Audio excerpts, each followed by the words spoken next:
In this video we're taking the subframe from this to this.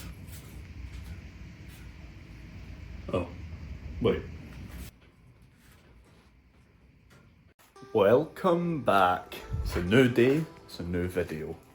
Last video we got the bushings out, which was a nightmare. But that's all done now.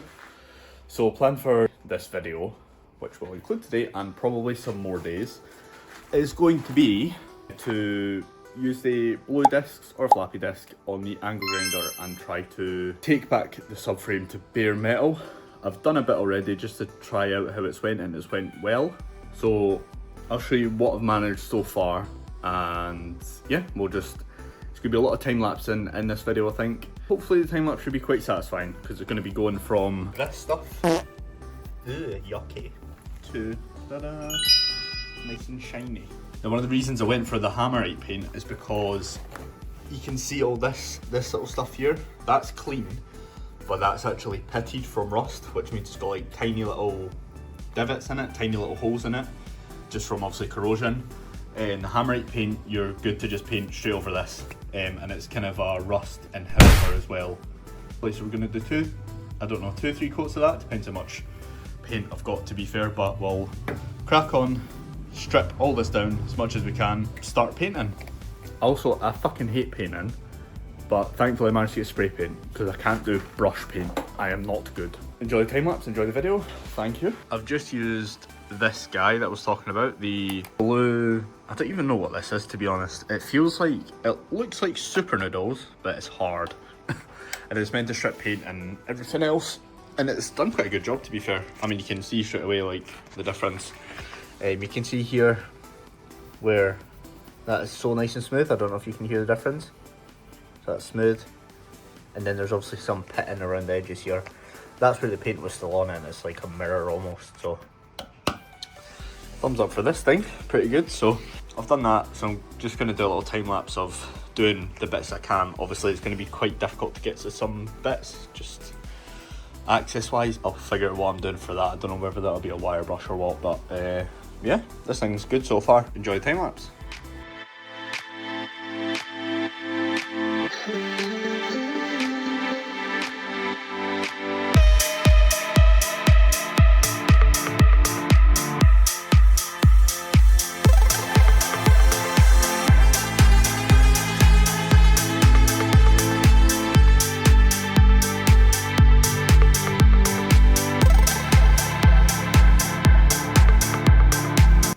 Well, so you've seen that works well in that short time lapse.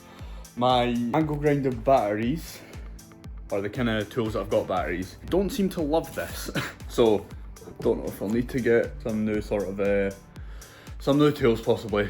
They're pretty good for DIY stuff, but this is a bit more tasking on tools, I suppose. So see about doing that, but it's doing well when it's working. So as you can see here, how nice and shiny that is, down to bare metal, and then just a little bit here as well. So I think what I'm going to do is continue on, do as much as I can until the battery dies or the angle grinder just fucking explodes, and then might just be on to using the drill with a wire brush, honest, because there's a lot of shit flying about with that and it's making some horrible noises. So I don't know if I trust the angle grinder not to let it explode, which would be bad. As you can see here, I did end up going to B&Q and buying a Bosch corded angle grinder. This was a lot better, and it felt a lot stronger as well, not having to rely on the batteries for the power.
That's all the grinding and the wire wheeling done. So we're left with quite a nice shiny subframe. Now what I've got to do is degrease it and just take off any residue sort of stuff like that, or any of the loose rust that's been on there from grinding and wire wheeling. And then we're on to painting it. So you can see here what we've got. You can see everything's quite nice and shiny. It's not perfect, there's still bits, but the paint I've got is rust inhibiting hammerite stuff anyway, so we should be okay. So all the flaky stuff's off, which is the important thing. So just degreasing, just with any degreaser, choose your flavour, and just being thorough with it, dry it off, and then it'll be ready for paint.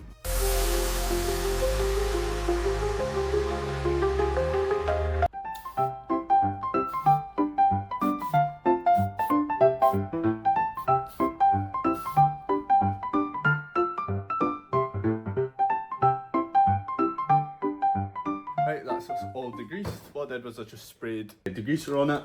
This is probably overkill, but I did it anyway just to get rid of all the rust dust. We've just got a brush on a drill, just kind of smudged it in and then wiped it all off with a microfiber. It's not going to be the best job, but one, it's a subframe. Two, as long as it's protected, then I don't really mind, because this is probably never going to be seen, but as long as it's painted over and protected from future rust or water or, you know, whatever. So the paint I'm going with, we've got Hammerite Direct to Rust Metal Paint. This one's in smooth gold because this is literally the only colour they had available in B&Q. So we've got that, it's got general instructions. No matter what you're doing, just follow the manufacturer's instructions. That's the best way to do it. This is saying give it a good shake and then apply 2 to 3 coats. So we'll see how long this will last. If I've got enough for 3 coats, I'll do that, just so we're protected. Let's get on with some spray painting.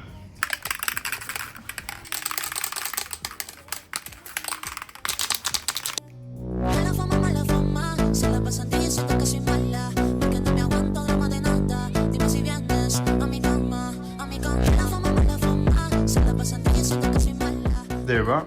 There's our first coat on this side. Because it's obviously quite a large piece and I don't have the biggest unit or really anywhere to hang it from, I'm just going to do paint it one side at a time. So we've done this kind of top side now just for first coat, so it's still a bit blotchy. I'm also a bit shit at painting, so we've got a few wee runs, but as I said, this is going to be hidden under the cart anyway and it looks better than rust, so that's fine. So we'll give this 15 minutes to dry, at which point it'll be ready for coat 2.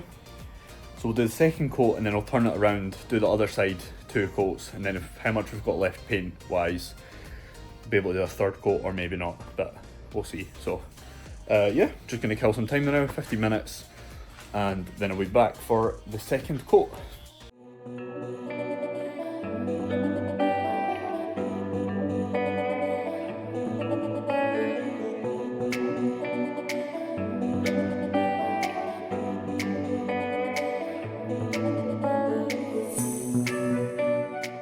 Right, so that's the final coat on the subframe. So I've only managed, well, I only ended up doing 2 coats because that's all that was kind of in the can. So I've done 2 coats both sides. Normally I just do it all in one, like spray the whole thing in one, but because it's big, just decided to do it in 2 bits, which has worked out okay.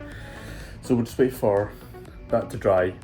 Meanwhile that, I'm going to strip down the rear trailing arms, take the axle out, the actual bushing off, grinded all this, make this clean, paint that silver I think, and then same with the diff. Don't know what colour yet though, but same with the diff. So this is the finished-ish product. Happy with that. Let that dry and see what we're doing next. So yeah, stick around. Hello. So last you saw was me painting the subframe, finishing that off, so that's done now.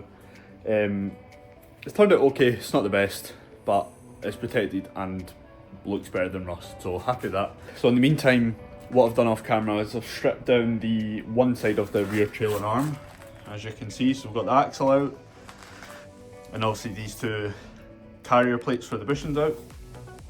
Cleaned up these a little bit, and yes, but what I've done is written on the old whiteboard, So we've got here, these are everything I need to do for the subframe, and obviously the rear axle carrier panel on this side, and then the wonderful assembly at the bottom, which will hopefully be up soon.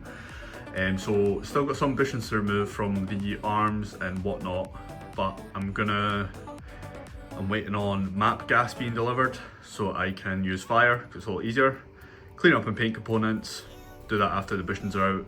New bushings in, and then service the diff, although that can technically be done on the car, so 50-50 whether that'll be getting done. For the rear axle carrier panel, we're going to be preparing that for welding. I like the places that need to be welded, if I can show you. Here, for instance, where there's that lovely big hole, could be preparing that for welding by using that blue flappy disc or just a flappy disc to clean it up, get it back to bare metal, and then cut out what is bad metal. So we're just left with a hole and then good metal surrounding it, so you can just weld a plate on top of it. So that's the plan for that. Clean all metal. That's going to be just under the car. Clean it all so it's all nice and shiny.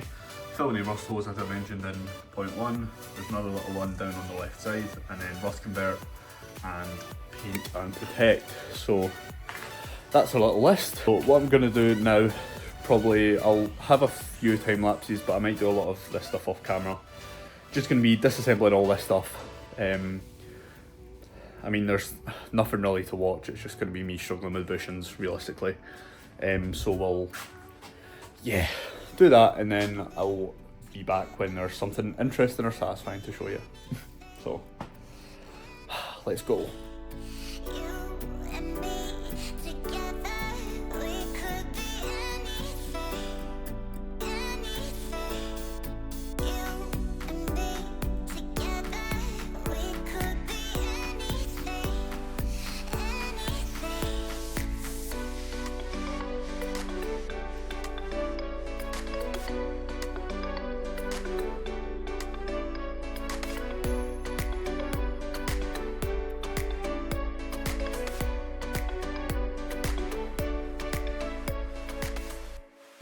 Hello. I'll turn this off.